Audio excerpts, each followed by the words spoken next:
বৃহস্পতিবার পবিত্র রাতে কেউ যদি এই দোয়াটি 100 বার পরে কোনো দিন পৃথিবীর কোনো মানুষের কাছে তার হাত পাততে হবে না। পৃথিবীর সব কিছু তার পায়ের নিচে আল্লাহ হাজির করে দিবেন।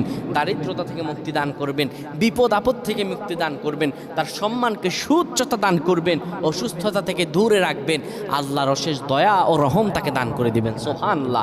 বৃহস্পতিবার রাত এটি গুরুত্বপূর্ণ রাত। এই রাত সপ্তাহে একদিন আসে।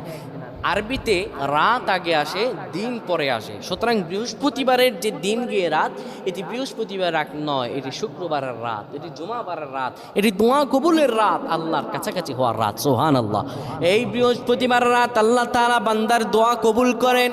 কেউ যদি বৃহস্পতিবার রাতে ঈশা নামাজের পরে পবিত্র হয়ে ইয়া হাইয়ু ইয়া হাইয়ু ইয়া হাইয়ু ইয়া রফিয়ু ইয়া রফিয়ু ইয়া রফিয়ু এই দোয়াগুলো পড়তে পারে 100 বার, আল্লাহ রাব্বুল আলামিন তার